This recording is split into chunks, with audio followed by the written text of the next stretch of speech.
কোরবানিকারীকে কি চুল, নখ ইত্যাদি কাটা থেকে বিরত থাকতে হবে? কোরবানি আর আকিকা এ দুটো একসাথে দেওয়া যাবে কিনা? কোরবানির গোশত দিয়ে দিনের প্রথম খানা খেতে হয়, এই কথাটা কতটুকু সঠিক? জবাইয়ের সময় বিসমিল্লাহ বলতে যদি কেউ ভুলে যায় তাহলে কি করবে? কোরবানির ভাগীদারদের নাম জপা কোরবানির পরে এটা জরুরি কিনা? কোরবানির দিন হাঁস মুরগি জবাই করা জায়েজ আছে কিনা? কোরবানির গোশত কিভাবে বন্টন করবেন, কয় ভাগ করবেন? বিয়ের অলিমার গোশত সংগ্রহের জন্য কোরবানি করা জায়েজ আছে কিনা? হাজী সাহেবদের জন্য দেশে কোরবানি করা জরুরি কিনা? এবার আমরা চলে যাই প্রশ্ন উত্তরে সরাসরি। প্রথম প্রশ্ন, কোরবানি আর আকিকা এ দুটো একসাথে দেওয়া যাবে কিনা? এটা কমন প্রশ্ন আমাদের সমাজে। এর উত্তর হলো অনেক উলামা ইকরামের মতে দেওয়া যাবে। ফতোয়া শামী ইত্যাদিতে তাই লেখা আছে যে দেওয়া যাবে কোরবান আর আকিকা একসাথে একই গরুর মধ্যে। আর অনেক উলামা ইকরামের মধ্যে দেওয়া যাবে না।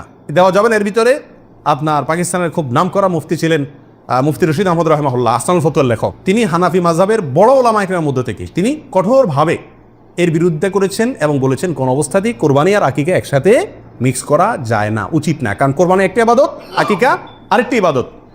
আর তাছাড়া গরু এক অংশে একাধিক ব্যক্তি দিতে পারবে, এটা কোরবানির ক্ষেত্রে নবী সাল্লাল্লাহু আলাইহি ওয়াসাল্লাম বলছেন, আকিকার ক্ষেত্রে বলেন নাই। সেই জন্য কোরবানি এবং আকিকা পৃথক হওয়া উচিত। একই দিনে হতে পারে কিন্তু গরুর অংশে কোরবানির না, এই আকিকার কারণ নামের অংশ থাকা উচিত না। এই মতটা বেশি শক্তিশালী এবং বেশি সতর্কতামূলক। জবাইয়ের সময় বিসমিল্লাহ বলতে যদি কেউ ভুলে যায় তাহলে কি করবে? এর উত্তর হলো নিজের পশু তো নিজে জবাই করা উত্তম। যারা প্রফেশনাল জবাই করেন মৌলভী সাহেবরা, তারা তো ভুলের কথা না, কারণ তাদের অভ্যাসই আছে। নিজেটা নিজে করতে গেলে ডরে ভয়ে ভুলেও যেতে পারে। যদি কেউ ভুলে যান, ভয়ের কোনো কারণ নাই। মুসলমান যদি ভুলেও যায় তবুও সেই পশু হালাল হবে, খাওয়া হারাম হবে না।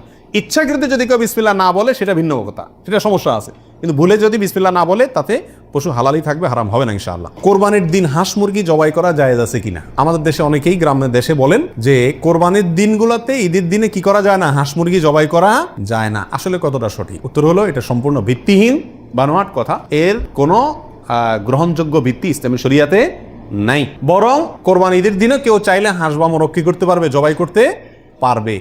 তবে যদি এটাকে কোরবানির নিয়তে করে যে আমার তো গরু ছাগল দেওয়ার সামর্থ্য নয়, আমি মুরগি দিয়েই দিলাম কোরবানি, তাহলে সেক্ষেত্রে এই জবাই কি হবে না, জায়েজ হবে না। কারণ এই পশু দিয়ে কি হবে না, কোরবানি হবে না। এমনি গোশত খাওয়ার জন্য যদি জবাই করে তাহলে ঈদের দিনেও জবাই করাতে কোনো সমস্যা নাই। পশুর জান যাওয়ার আগে কি চামড়া ছিলা জায়েজ আছে? উত্তর হলো না, কঠোরভাবে নিষেধ।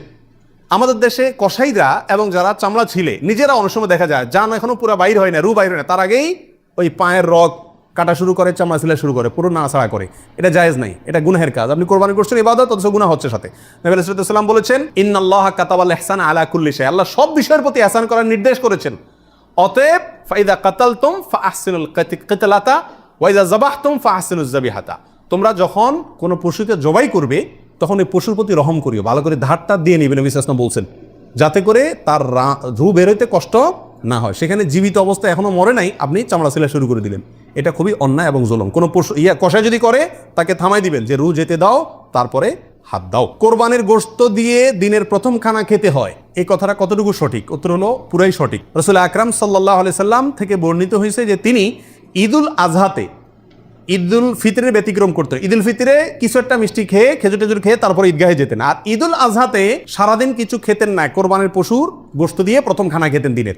অতএব আপনি গরু দেন, ছাগল দেন, যেটা দিয়ে কোরবানি করেন, দিনের প্রথম খানা কি দিয়ে হওয়া উত্তম? ওই গোশত দিয়ে হওয়া উচিত। গোশতটা তো আল্লাহকে দিয়ে দিয়েছেন, আল্লাহর নামে জবাই করছেন, আল্লাহ আপনাকে হাদিয়া দিয়েছেন। এই জন্য আল্লাহর হাদিয়ার আগে একটু পেটটা খালি রাখেন, আকর্ষণ করে খান, তাহলে ইনশাআল্লাহ সেটা আপনার জন্য, আপনার আল্লাহর হাদিয়াকে আপনি মূল্যায়ন করলেন, সেটা প্রমাণ হবে। হাজী সাহেবদের জন্য দেশে কোরবানি করা জরুরি কিনা? যারা হজ করতে আসছেন তারা দেশে তাদের পক্ষ থেকে কোরবানি দিতে হবে কিনা? উত্তর হলো না। হাজী সাহেবরা যারা আসছেন তারা হজ করতে এসে হজের পরে তারা দমের শকর দিচ্ছেন, শুকরিয়া স্বরূপ যে দম দিচ্ছেন, যেটাকে আমরা কোরবানি বলি, এখানে দিচ্ছেন, তাদের জন্য দেশে তাদের পক্ষ থেকে আর কোরবানি দেওয়া কিনা জরুরি না। তাছাড়া তারা মুসাফির অবস্থায় মুসাফির ব্যক্তির জন্য কি দিতে হয় না, কোরবানি দিতে হয় না। কোরবানির ভাগীদারদের মধ্যে কারো ইনকাম হারাম অথবা উদ্দেশ্য অসৎ, গোশত খাওয়ার উদ্দেশ্য আছে না নেই? কোরবানি না দিলে ছেলে মেয়েগুলা কার দিকে চেয়ে থাকবে? কোরবানি না দিলে নতুন আত্মীয়, তারা কি বলবে? ব্যয়ের বাড়িতে রান কেমনে পাঠাবো? এরকম অনেক উদ্দেশ্য থাকে কি থাকে না? সারা জীবন দিয়ে আসছি, এবছর না দিলে সমাজে মুখ থাকে না, মানুষ কি বলবে? এই মানসিকতা নিয়ে কোরবানি অনেকে দেন না। এরকম যদি কেউ আপনার ভাগীদারদের মধ্যে, অংশীদারদের মধ্যে থাকে, অথবা কেউ যদি কোরবানি করে তার ইনকাম হারাম, আর সে হারাম ইনকাম থেকেই দেয়, অনেকের হারামও আছে হালালও আছে, সুদও খায়, ঘুষও খায়, আবার বেতনও আছে হালাল, তাহলে সেটা ভিন্ন।